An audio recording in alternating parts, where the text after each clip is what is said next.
یہ جو جملہ میں عرض کر رہا ہوں نکال کے باہر پھینکیے، یہ ہے حکم اللہ کے نبی علیہ السلام کا۔ اور آج کے دور میں ہم دیکھیں گے کہ ہم یہ کہتے ہیں کہ oral cavity is the dirtiest part of the human body. انسان کے جسم کے اندر، پورے جسم کے اندر 2 کیوٹیز سب سے گندی مانی جاتی ہیں۔ گندی اس اعتبار سے کہ ہر قسم کا بیکٹیریا، ہر قسم کا مائکرو آرگینزم، ہر قسم کا جراثیم انسان کے منہ کے اندر موجود ہوتا ہے۔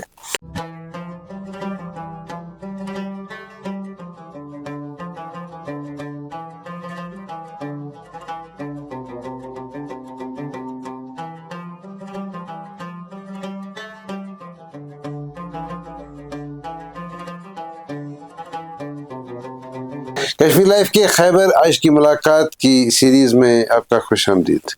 اس سیریز میں ہم رمضان کے حوالے سے جو تبدیلی آتی ہے انسان کے جسم میں اور اوورآل سوسائٹی میں، اوورآل معاشرے میں، تو اس حوالے سے مختلف ایکسپرٹس کو ہم دعوت دیتے ہیں، ان سے وقت لیتے ہیں ان تبدیلیوں کو ڈسکس کرنے کے لیے۔ تو آج کی کڑی میں ہم نے دعوت دی ہے ڈاکٹر منصور احمد قاسمی صاحب کو۔ بڑے سینئر ڈاکٹر ہیں، یہ دانتوں کا علاج معالجہ جانتے ہیں۔ ڈاکٹر صاحب آپ کا خوش آمدید۔ بہت بہت شکریہ۔ السلام علیکم ورحمۃ اللہ وبرکاتہ۔ تو ڈاکٹر صاحب شروعات اس بات سے کریں گے کہ بیسیکلی یہ رمضان کا مہینہ جو ہوتا ہے، حالانکہ جو سولر کیلنڈر ہوتا ہے تو اس کی وجہ سے دن کی لمبائی یا دن کی اس کے وقت میں جو اتار چڑھاؤ ہوتا ہی رہتا ہے، لیکن آج کل ہم جن دنوں سے گزر رہے ہیں اس میں مطلب روزہ تو ایک تو تھوڑا جاڑے کا بھی اثر ہے اور 12-13 گھنٹے کا روزہ ہے، لیکن اس کے بعد جب بھی یہ شروعات ہوتی ہے افطار سے، تو افطار کے بعد بڑا ایکٹیویٹی رہتی ہے۔ پھر پہلے عشاء کی نماز، اس کے بعد تراویح، اور اس کے بعد تھوڑا آرام کرنے کی گنجائش ہے، اور بہت سارے لوگ تہجد بھی، اس کے بعد فوراً پھر سحری ہوتی ہے۔ تو اس میں بہت سارے لوگ یہ کہتے ہیں کہ ان کی جو اورل ہائیجین ہے وہ متاثر ہوتی ہے، تو کیا کیا جائے اس بارے میں؟ دیکھیے، عام تو یہ کہا جاتا ہے oral hygiene is key to the general health, oral health is key to the general health. اور اسلام نے جس قدر اس چیز کی طرف دھیان دیا ہے اور جس قدر اس چیز کو اہمیت دی ہے، وہ شاید آپ کو دوسری جگہوں پہ نہیں ملے گی۔ اسلام کے اندر مثال کے طور پہ مسواک کا کرنا یہ ہر کھانے کے بعد، ہر وضو کے وقت، صرف ایک وضو میں نہیں، پورے دن میں، ہر وضو میں، ہر نماز کے وقت، نماز سے پہلے بھی کئی روایات ہیں جس کی وجہ سے کئی لوگ جب نماز کے اندر صفوں میں کھڑے ہوتے ہیں اور ان کو عین نماز شروع کرنی ہوتی ہے، آپ دیکھیں گے بالخصوص حرمین میں آپ کو وہ چیز دیکھنے کو ملے گی۔ ہمارے یہاں اس چیز کا زیادہ رواج نہیں ہے کہ ان کے جیب میں مسواک ہوتی ہے، وہ نکالتے ہیں فوراً مسواک اپنے دانتوں پہ پھیر کے، پھر وہ اللہ اکبر کر کے نماز شروع کرتے ہیں۔ تو یہ اسلام کے اندر اس قدر اس کا اہتمام ہے۔ پھر حدیث پاک میں یہ بھی آیا کہ جو شخص اس وضو کے اندر، جس وضو میں اس نے نماز سے پہلے وضو کیا اور اس وضو میں اس نے مسواک بھی استعمال کی، مسواک کے ساتھ وضو کیا، تو اب وہ نماز پڑھے گا، اس نماز میں اس کو 27 گنا زیادہ ثواب ملے گا۔ یہ ساری چیزیں اس لیے بتائی جا رہی ہیں کہ آپ کی اورل ہائیجین مینٹین رہے۔ پھر یہ اورل ہائیجین کا جنرل رول حضور علیہ السلام نے بتایا، پورے سال بھر اس کا اہتمام کریں، اور اس کے اندر بھی اورل ہائیجین میں صرف مسواک نہیں، 2-3 چیزوں کا اہتمام سکھایا۔ مثلا آپ کھانا کھا رہے ہیں، کھانا کھانے کے بعد آخر کے اندر آپ کلی کریں، اور کلی کر کے آپ وہ جو چیز آپ کے دانتوں کے اندر پھنسی ہوئی ہو، جو چیز منہ کے اندر بچی ہوئی ہو، اس کو نگل سکتے ہیں فوراً جب آپ کلی کریں گے۔ لیکن اگر آپ نے دوسری کلی کرنی ہے، دوسری بار کلی کریں، اچھی طرح کریں، اور دانتوں کو خوب مل لیں، مل کے ان کے ساتھ لگے ہوئے غذا کے ٹکڑے ان کو دھو کے ان کو باہر پھینک دیں۔ بہت ہی اہم نقطہ ہے۔ پھر اس کے اندر یہ بھی بتایا گیا کہ دانتوں کے درمیان پھنسی ہوئی چیزیں اس کو آپ کسی تیلے سے یا کسی ڈینٹل فلاس سے یا کسی ٹوتھ پک سے کسی بھی چیز سے دانتوں کے بیچ میں سے نکال لیجئے اور نکال کے اس کو باہر پھینکیے.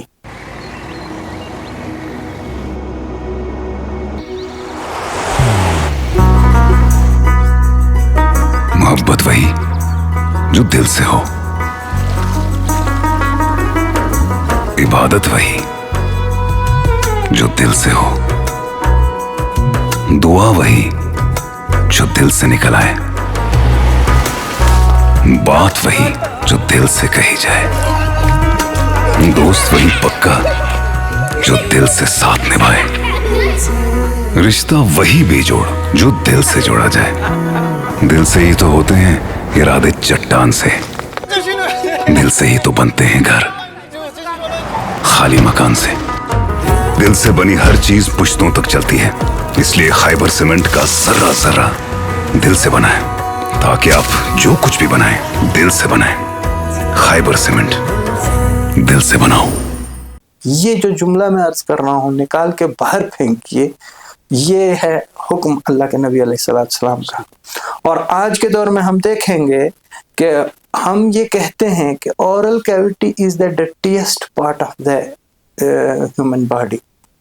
انسان کے جسم کے اندر، پورے جسم کے اندر 2 کیویٹیز سب سے گندی مانی جاتی ہیں.